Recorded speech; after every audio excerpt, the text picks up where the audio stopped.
RSS ಪಥ ಸಂಚಲನದ ಹಿನ್ನೆಲೆಯಲ್ಲಿ ಕಲಬುರಗಿ ಚಿತ್ತಾಪುರ ಜಿಲ್ಲಾಧಿಕಾರಿ ಕಚೇರಿಯಲ್ಲಿ ನಡೆದಂಥ ಶಾಂತಿ ಸಭೆಯಲ್ಲಿ ಕೋಲಾಹಲವೇ ಸೃಷ್ಟಿಯಾಗಿತ್ತು. ಇವತ್ತು ದಲಿತ ಸಂಘಟನೆಗಳು ಮತ್ತು ಆರ್ಎಸ್ಎಸ್ ಜಟಾಪಟಿ ಜೋರಾಗಿದೆ. ಲಾಠಿ ಹಿಡಿದು ಪಥ ಸಂಚಲನ ಮಾಡುವ ವಿಚಾರಕ್ಕೆ ಶಾಂತಿ ಸಭೆಯಲ್ಲಿ ಶಾಂತಿ ಕೂಡ ಭಂಗ ಆಗಿದೆ.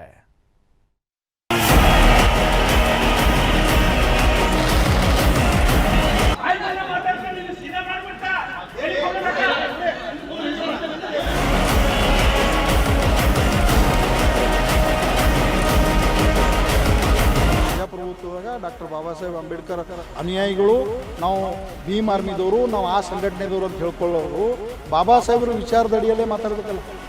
ನೀವು ಮಾಡೋದಿನೇ ನಾವು ಮಾಡ್ತೀವಿ.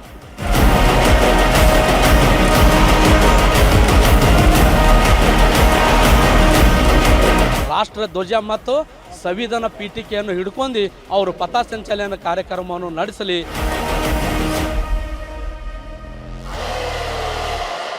ಚಿತ್ತಾಪುರ ಆರ್ಎಸ್ಎಸ್ ಪಥಸಂಚಲನ ಪ್ರಕರಣ ಹೈಕೋರ್ಟ್ ಮೆಟ್ಟಿಲೇರಿದ ನಂತರ ವಾದ ಪ್ರತಿವಾದ ಆಲಿಸಿದ ನ್ಯಾಯಾಲಯ ಜಿಲ್ಲಾಡಳಿತಕ್ಕೆ ಶಾಂತಿ ಸಭೆ ನಡೆಸಿ ವರದಿ ನೀಡಲು ಸೂಚಿಸಿತ್ತು.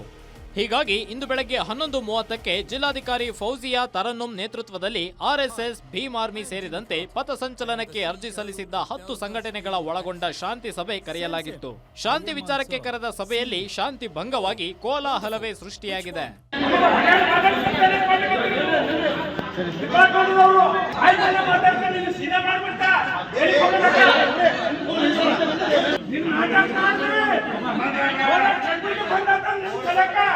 ಆರ್ಎಸ್ಎಸ್ ಲಾಠಿ ಬಿಟ್ಟು ರಾಷ್ಟ್ರಧ್ವಜ ಹಿಡಿದು ಪಥಸಂಚಲನ ಮಾಡುವಂತೆ ದಲಿತ ಸಂಘಟನೆಗಳು ಸಭೆಯಲ್ಲಿ ಪಟ್ಟು ಹಿಡಿದು ಕುಳಿತಾಗ ಲಾಠಿಯನ್ನ ಹಿಡಿದೇ ಪಥಸಂಚಲನ ಮಾಡ್ತೇವೆಂದು ಸಂಘ ಪರಿವಾರದ ಮುಖಂಡರು ಹಠ ಮಾಡಿದ್ದಾರೆ. ಈ ವಿಚಾರಕ್ಕೆ ಆರ್ಎಸ್ಎಸ್ ಮುಖಂಡರ ಮೇಲೆ ಎಲ್ಲಾ ಸಂಘಟನೆ ಮುಖಂಡರು ಮುಗಿಬಿದ್ದು ವಾಗ್ದಾಳಿ ನಡೆಸಿದ್ದಾರೆ. ಕೂಡಲೇ ಪರಿಸ್ಥಿತಿ ಅರಿತ ಜಿಲ್ಲಾಧಿಕಾರಿ ಶಾಂತಿ ಸಭೆಯನ್ನ ಅರ್ಧಕ್ಕೆ ಅಂತ್ಯ ಮಾಡಿದ್ದಾರೆ.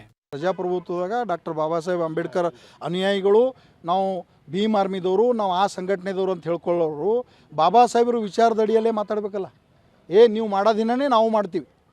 ಅವರು ಆರ್ಎಸ್ಎಸ್ದವ್ರು ಯಾವತ್ತು ಮಾಡ್ತಾರ ಅವತ್ತೇ ನಮಗೆ ಪರ್ಮಿಷನ್ ಬೇಕು. ಇದು ವಿತಂಡವಾದ ಮತ್ತು ಉದ್ದೇಶಪೂರ್ವಕವಾಗಿ ಮಾತಾಡ್ತಕ್ಕಂಥ ಮಾತುಗಳಿವು.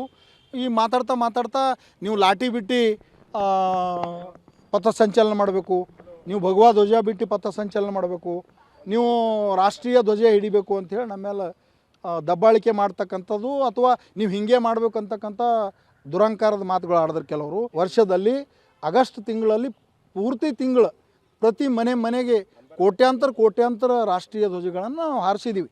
ನೀವು ಹೇಳಿ ನಿಮ್ಗಿನಿಂದ ಕಲಿಬೇಕಾಗಿಲ್ಲ ನಾವು. ಇನ್ನು ಸಭೆಯ ಬಳಿಕ ಹೊರಬಂದ ಆರ್ಎಸ್ಎಸ್ ಮುಖಂಡರ ವಿರುದ್ಧ ದಲಿತ ಸಂಘಟನೆಗಳು ಸೇರಿದಂತೆ ಇನ್ನುಳಿದ ಸಂಘಟನೆಗಳು ಧಿಕ್ಕಾರ ಕೂಗಿ ಆಕ್ರೋಶ ಹೊರಹಾಕಿದ್ರು. ಆಗ ಮಧ್ಯ ಪ್ರವೇಶಿಸಿದ ಪೊಲೀಸರು ಆರ್ಎಸ್ಎಸ್ ಮುಖಂಡರನ್ನ ಅಲ್ಲಿಂದ ಸೇಫ್ ಆಗಿ ಕಾರಿನವರೆಗೂ ಬಿಟ್ಟು ಅಲ್ಲಿಂದ ಕಳುಹಿಸಿದ್ದಾರೆ. ಸಭೆಯಿಂದ ಹೊರಬರ್ತಿದ್ದಂತೆ ದಲಿತ ಮುಖಂಡರು ಆರ್ಎಸ್ಎಸ್ ಪಥಸಂಚಲನ ಮಾಡುವ ದಿನವೇ ನಾವು ಸಹ ಪಥಸಂಚಲನ ಮಾಡ್ತೇವೆ ಅಂತ ಮತ್ತೆ ಪಟ್ಟು ಹಿಡಿದು ಸವಾಲು ಹಾಕಿದ್ದಾರೆ.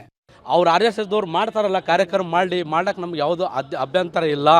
ರಾಷ್ಟ್ರ ಧ್ವಜ ಮತ್ತು ಸಂವಿಧಾನ ಪೀಠಿಕೆಯನ್ನು ಹಿಡ್ಕೊಂಡು ಅವರು ಪಥಸಂಚಲನ ಕಾರ್ಯಕ್ರಮವನ್ನು ನಡೆಸಲಿ. ಅವರಿಗೂ ಕೂಡ ನಾವು ಸಪೋರ್ಟ್ ಮಾಡ್ತೀವಿ. ಅವಾಗ ಅವ್ರು ಈ ದಿನ ಮಾಡಿದ್ರು ನಾಳೆ ನಾವು ಮಾಡ್ತೀವಿ, ಒಂದಿನ ಬಿಟ್ಟು ಒಂದಿನ ನಾವು ಮಾಡ್ತೀವಿ ಅನ್ನೋಂಥ ಮಾತು ಕೂಡ ನಾವು ಜಿಲ್ಲಾಧಿಕಾರಿಗಳಿಗೆ ಹೇಳಿದೆವು. ಅವ್ರ ಕೈಯಲ್ಲಿ ಲಾಠಿ ಹಿಡ್ಕೊಂಡು ಪಥಸಂಚಲನ ಮಾಡಿದ್ರಂದ್ರೆ ಅದಕ್ಕೆ ನಾವು ಡೇಟ್ ಬದಲಾವಣೆ ಮಾಡಲ್ಲ.